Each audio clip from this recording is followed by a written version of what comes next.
நீங்க யூடியூப்ல பார்க்கும்போது நிறைய ட்ரோல் வீடியோஸ் பண்ணுகிறத நீங்க பார்ப்பீங்க. நிறைய ஊழியக்காரர்கள் பேசுகிற உபதேசங்களை வைத்து இவங்க ட்ரோல் பண்ணி, கிரிட்டிசிசம் பண்ணி, விமர்சனம் பண்ணி சொல்லுவார்கள். ஏதோ ஒரு படத்துக்கு விமர்சனம் சொல்லுகிறது போல கர்த்தருடைய வார்த்தைகளை. ஆனா வசனம் கிளியரா சொல்லப்பட்டு இருக்கிறது, ஜன்ன சுபாவமான மனுஷனும் தேவனுக்குரியவைகளை அறிந்து கொள்ள மாட்டான். அது அவனுக்கு மறைப்பொருளாக இருக்கிறது.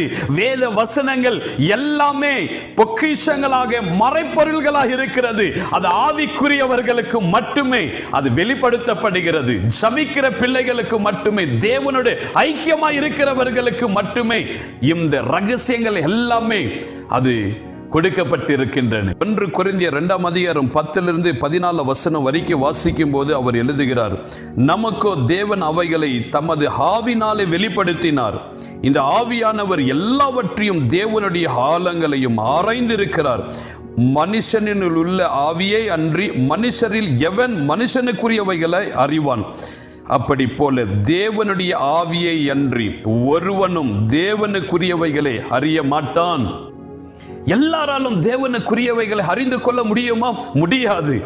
அது இந்த வசனம் கிளியரா சொல்லப்பட்டு இருக்கிறது, ஒருவனும் தேவனுக்குரியவைகளை அறிய மாட்டான்.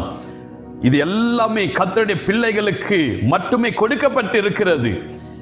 மேபி 100 பேர் சத்தியத்தை கேட்கலாம், ஆனால் ஆவிக்குரியவர்கள் மட்டுமே அந்த சத்தத்தை கேட்க முடியும்.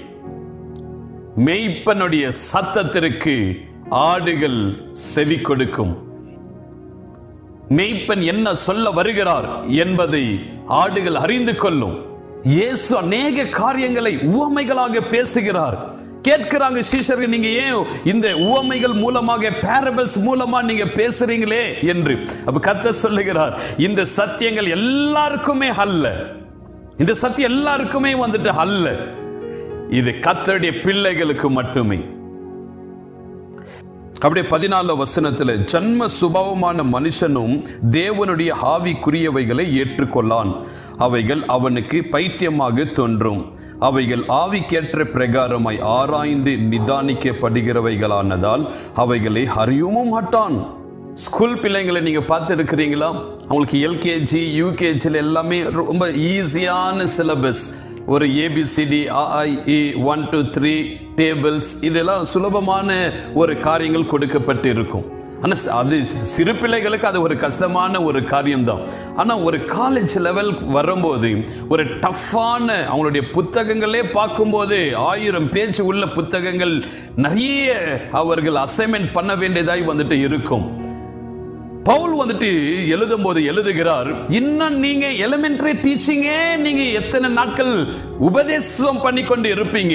ஒரு ஆழமான சத்தியத்துக்குள்ளாக வாங்க என்பதாக அவர் சொல்லுகிறார். ஒரு ஆழமான சத்தியம். அப்ப சத்தியத்துல லெவல் 1, லெவல் 2, லெவல் 3, லெவல் 4 என்று சத்தியங்கள் இருக்கின்றன. அவர்களுடைய ஞானத்தின்படி, ஆவிக்குரிய அனுபவத்தின்படி, தேவனுடைய சன்னிதானத்தில் காத்திருந்து பெற்றுக்கொள்ளுகிற அவர்களுடைய அந்த லெவலுக்கு தக்கதாக அவர்களுக்கு அந்த ரகசியங்கள் கொடுக்கப்படுகின்றன. சில சபைகள்ல பார்க்கும்போது அந்த லெவல் 1 இருப்பாங்க, லெவல் 2 இருப்பாங்க. ஒரு விசுவாசிகளுக்கு போதிக்க வேண்டிய சத்தியங்களே சொல்லிக் கொண்டு இருப்பாங்க. நிறைய சுவிசேஷகர்கள் இருக்கிறாங்க. இப்போ நீங்க மோகன் சிலாசரஸ், பால் தினகரன், வின்சென்ட் செல்வகுமார் ஐயா, இன்னும் அநேக ஊழியக்காரர்கள் பார்க்கும்போது இவர்கள் சுவிசேஷத்தை அறிவிக்கத்தக்கதாக தெரிந்து கொள்ளப்பட்ட தேவ ஊழியக்காரர்கள். அவர்கள் ஒரு சாதாரண விசுவாசிகளுக்கு, புறஜாதிகளுக்கு அவர்கள் சுலபமாக அந்த ஃபர்ஸ்ட் கிரேட்ல, அந்த ஃபர்ஸ்ட் ஸ்டாண்டர்ட், செகண்ட் ஸ்டாண்டர்ட்ல சொல்லித்தர விதமாக அவர்கள் சொல்லி தருவார்கள். நிறைய ஊழியக்காரங்க இதே காப்பி அடிச்சு இதே சபையில பிரசங்கம் பண்ணி கொண்டு இருப்பாங்க. ஆனா நீங்க மோகன் சிலாசரஸோடைய பிரைவேட் மீட்டிங்ல, லீடர்ஸ் மீட்டிங்ல எல்லாம் பார்க்கும்போது ஆழமான சத்தியங்களை குறித்து உபதேசம் பண்ணுவார். அவர் அந்நிய பாஷை குறித்து இப்பதான் ரீசென்ட்ல அவர் பேசுகிறார். நீங்க ஆரம்ப நாட்கள்ல பார்க்கும்போது கூட்டத்தில் எல்லாம் அந்நிய பாஷை பேசவும் மாட்டாரு, அந்நிய பாஷை குறித்து உபதேசமும் பண்ண மாட்டார். ஏன் அந்த காரியங்கள் எல்லாமே சபையில் விசுவாசிகளாய் இருக்கிறவர்களை பிள்ளைகளாக உருவாக்கத்தக்கதாக உபதேசம் பண்ணுகின்ற சத்தியங்கள், இந்த ஆழமான சத்தியங்கள் இது சபைகளில் தீர்க்கதரிசிகள் மூலமாக, அப்போஸ்தலர்கள் மூலமாக, உபதேசர்கள் மூலமாக போதிக்கப்படுகின்றன. அப்ப கர்த்தருடைய பிள்ளைங்க ஒரு ஆழமான ஒரு சத்தியத்துக்குள்ளாக வரணும் என்று கர்த்தர் விரும்புகிறார். நீங்க இந்த இல்லஸ்ட்ரேஷன் வந்துட்டு நீங்க அறிந்து கொள்ளுங்க. பாருங்க, ஒரு காரியத்தை நான் சொல்றேன். ஆப்பிள் சாப்பிடுறது போல வாழைப்பழத்தை சாப்பிட முடியாது. வாழைப்பழத்தை சாப்பிடுறது போல ஒரு தேங்காவை சாப்பிட முடியாது. வாழைப்பழத்தை உரிச்சு தான் சாப்பிடணும், தேங்காவை ஒடிச்சு தான் வந்துட்டு நம்ம சாப்பிடணும். ஆப்பிள் வந்துட்டு அப்படி பார்த்த உடனே நம்ம அப்படியே சாப்பிடுவோம், அதை அப்சர்வ் பண்ணுவோம். நம்ம இனி சில பைபிள்ல அநேக காரியங்கள் யாரால வந்துட்டு படிச்சு அதை அறிந்து கொள்ள முடியும். வாக்குத்தத்தங்கள் வந்துட்டு சொல்லப்பட்டு இருக்கின்றன, அநேக காரியங்கள் இருக்கின்றன. இதெல்லாமே வாசிக்கும் போது அது சாதாரணமா அநேகர்களுக்கு, புறஜாதிகளுக்கும் கூட, இன்னைக்கு நிறைய சினிமாக்காரர்களும் கூட பைபிள் இருந்து வசனங்கள் எடுத்து சொல்லுகிறார்கள். இன்னைக்கு நிறைய பொலிட்டிஷியன்ஸ்களும் கூட பைபிள் இருந்து வசனங்களை எடுத்து சொல்லுகிறார்கள். பைபிளை படிக்காதவர்கள் அல்ல, எல்லாம் நிறைய பேர் பைபிளை படித்தவர்கள் தான். அப்ப வேத வசனம் சொல்லப்பட்டிருக்கிறதே ஆவிக்குரியவர்களே அன்றி எல்லாராலும் அறிந்து கொள்ள முடியாது என்பதாக சத்தியம் சொல்லப்பட்டிருக்கிறது.